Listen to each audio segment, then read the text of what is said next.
Hello toppers, स्वागत है आप सभी का टॉपर विल की एक लेटेस्ट वीडियो में। आज हम डिस्कस करेंगे कि मैथ्स जो कि एक बहुत ही बोरिंग सब्जेक्ट लगता है आप बच्चों को, लेकिन वो बोरिंग बिल्कुल भी नहीं है, बहुत ही ज़्यादा इंटरेस्टिंग सब्जेक्ट है मैथ्स।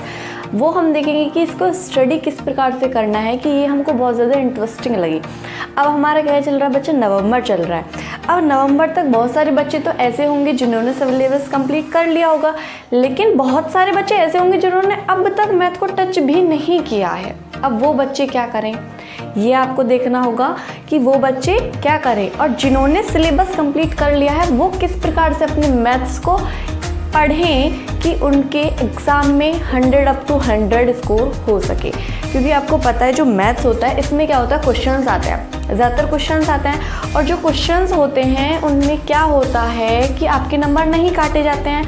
क्योंकि क्वेश्चन में ऐसा नहीं है, यदि आपका आंसर ठीक है, आपने सही तरीके से लिखा है तो आपको नंबर पूरे दिए जाते हैं। ठीक है, ये भी हम डिस्कस करेंगे कि इंटरेस्टिंग कैसे बनाएं मैथ्स को। ठीक है, सबसे पहले होता है कि जब जिन बच्चों ने अब तक नहीं पढ़ा है उन्हें क्या करना है, सबसे पहले तो उन्हें मोस्ट वेटेज के चैप्टर टच करने, क्योंकि अब आपका चल रहा है नवंबर, आपके पास ज़्यादा टाइम नहीं है। गलती आपकी है कि आपने अब तक नहीं पढ़ा है।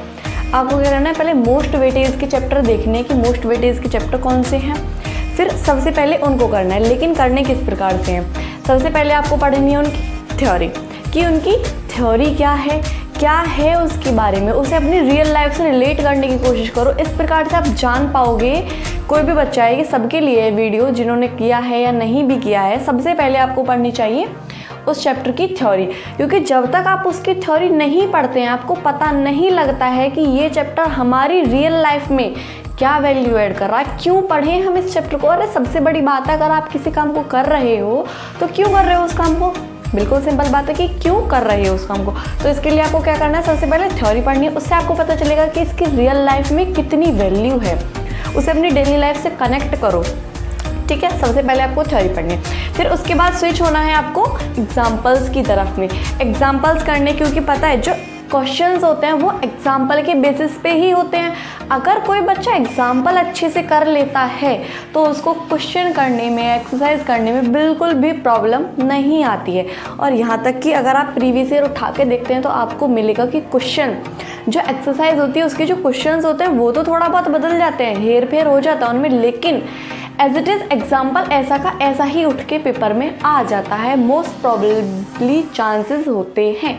ठीक है, तो एग्जाम्पल पे आपको ज़्यादा से ज़्यादा फोकस करना है, एग्जाम्पल को देखना है। अब एग्जाम्पल देखने कैसे हैं कि आपका मैथ्स में इंटरेस्ट डेवलप हो।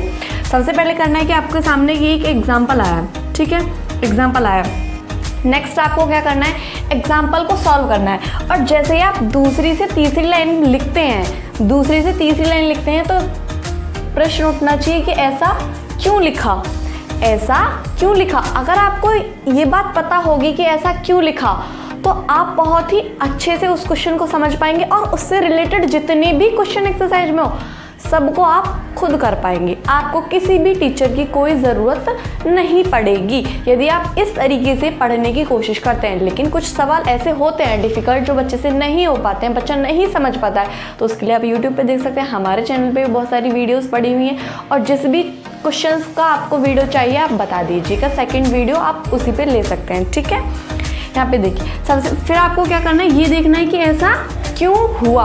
अगर आप ये जान पाए कि ऐसा क्यों हुआ तो इससे क्या होगा, आपका इंटरेस्ट डेवलप होगा, क्वेश्चन करने का इंटरेस्ट डेवलप होगा, फिर जितने भी क्वेश्चन होंगे आप सभी को कर पाएंगे। ठीक है, एग्जाम्पल इस प्रकार से आपको करना है। फिर आपको स्विच होना है एक्सरसाइज की तरफ, एक्सरसाइज की तरफ आपको स्विच होना है।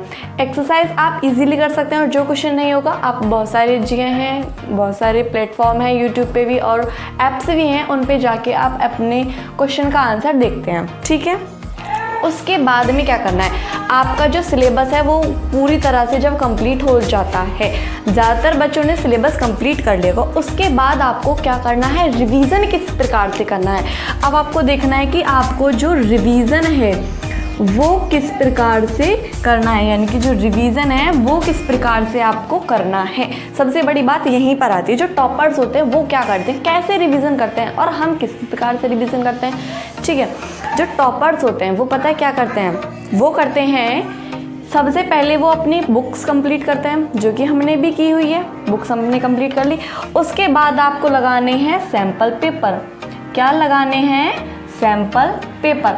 हम भी ऐसा ही करते थे, हमने सबसे पहले अपनी क्या करी, बुक्स कंप्लीट कर ली, फिर उसके बाद हमने लगाए सैम्पल पेपर। रिवीजन नहीं किया, पहले बुक कंप्लीट करी फिर लगाए सैम्पल पेपर। ये बहुत ही इफ़ेक्टिव वे है आपके पढ़ने का, ठीक है। सैम्पल पेपर आप लगाएंगे, उसके बाद आपको क्या करना है, यहाँ से आपको देखना है कि कौन कौन से पॉइंट हैं जो आपके वीक हैं, जिन्हें आप नहीं कर पा रहे हैं। यहाँ से देखना है कि कौन कौन से पॉइंट हैं आपके जो वीक हैं, जिन्हें आप नहीं कर पा रहे हैं। एनालाइज करना है उन टॉपिक्स को जो आपके वीक हैं, फिर रिवीजन करना है उन टॉपिक का जो आपके वीक हैं, क्योंकि जो आपके टॉपिक सॉलिड हैं उनका तो रिवीजन की कोई ज़रूरत ही नहीं। जो टॉपिक वीक हैं रिवीजन उनका होना चाहिए। रिवीजन सही का करो ना कि गलत का।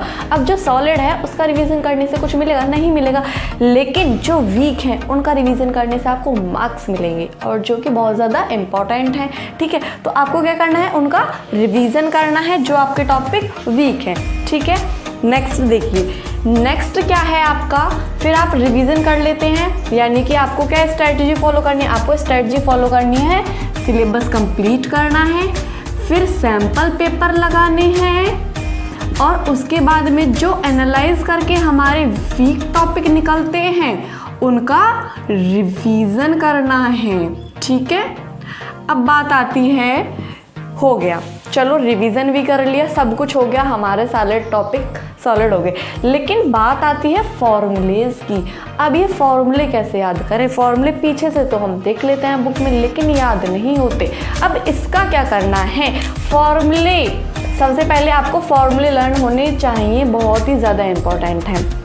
फर्स्ट वे तो क्या है, जब आप मैथ स्टार्टिंग से पढ़ रहे हैं, अगर आपकी ईयर का स्टार्टिंग है तो कोई प्रॉब्लम नहीं है, आप हर एक फॉर्मूले को ड्राइव करके देखिए, हर एक फॉर्मूला ड्राइव कीजिए, उससे आपको पता लगेगा फॉर्मूला कहाँ से आया, कहाँ से ओरिजिन है इस फॉर्मूले का, कैसे कैसे प्रूव हुआ है। बहुत ही इंटरेस्टिंग लगेगा आपको ये चीज़ देखने में, ठीक है। सबसे पहले तो आपको ड्राइव करने आने चाहिए सारे फॉर्मूले। अगर आप बाय द वे भूल भी जाते हैं तो आप उसे ड्राइव कर सकते हैं पेपर में 5 या 10 मिनट में, लेकिन आपको भूलना बिल्कुल भी नहीं है, क्योंकि 5 और 10 मिनट हमारे बहुत ही ज़्यादा कीमती हैं, क्योंकि हमें सिर्फ कितनी मिनट मिलती हैं, 13 आवर्स 15 मिनट ही हमें मिलती हैं, जो कि बहुत ही ज़्यादा कीमती हैं। उनमें हम ऐसा नहीं कर सकते। अगर ये बहुत ही रेयर कंडीशन है कि अगर आप भूल जाते हैं और आपके पास टाइम है तो आप जल्दी से ड्राइव कर सकते हैं और फॉर्मूला देख सकते हैं। लेकिन फॉर्मूले याद कैसे करने? फॉर्मूले याद करने का एक सिंपल तरीका ये है, आप एक लिस्ट बना लीजिए फॉर्मूलेज की, जितने भी फॉर्मूले हैं आपकी बुक में सारी आपको लिस्ट बना लेनी है। फिर उस लिस्ट को क्या करिए, अपने कमरे में 2-3 जगह चिपका दीजिए, अपने घर में चिपका दीजिए। 4 फॉर्मूले इधर, 4 फॉर्मूले इधर, 3 फॉर्मूले इधर, 2 फॉर्मूले इधर। कोई ऐसे होते हैं जो 3 एक साथ रिलेट करते हैं, कुछ ऐसे होते हैं जो 4 एक साथ रिलेट करते हैं, जैसे ट्रिग्नोमेट्री में है, मैट्रिक्स में है, ऐसे फॉर्मूलेज होते हैं जो एक साथ रिलेट करते हैं, 3 एक साथ करते हैं, 5 एक साथ करते हैं, उनको एक साथ करके ऐसे चिपका दीजिए। फिर जब भी आप निकलेंगे बढ़ेंगे तो आपकी नज़र उन पे जाएगी, और जैसे ही नज़र उन पे जाएगी तो क्या होगा, आपको वो फॉर्मूले दिमाग में रिवाइज होंगे, और रिवाइज होते रहेंगे तो वो आपके बिल्कुल दिमाग में बैठ जाएंगे, आप उन्हें बिल्कुल भी नहीं भूल पाएंगे,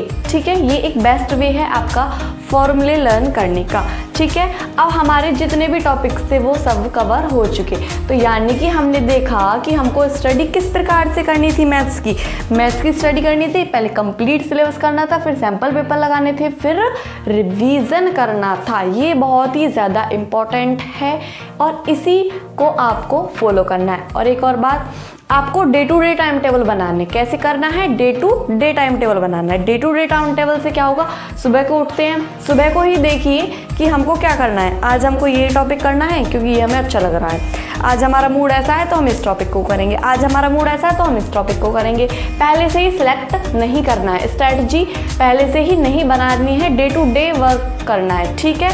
इस प्रकार से आप करेंगे तो आई होप कि आपके बहुत अच्छे मार्क्स आएंगे। और वैसे भी आपको तो टॉपर बनना है, क्योंकि आप क्या हैं, टॉपरविल के स्टूडेंट हैं। और यदि आपको कोई भी प्रॉब्लम आती है तो आप उसे कमेंट बॉक्स में लिख सकते हैं। नेक्स्ट वीडियो हम उसी बनाएंगे, और एक वीडियो हम इस पर भी बनाएंगे कि किस चैप्टर का कितना वेटेज है पेपर में, ठीक है।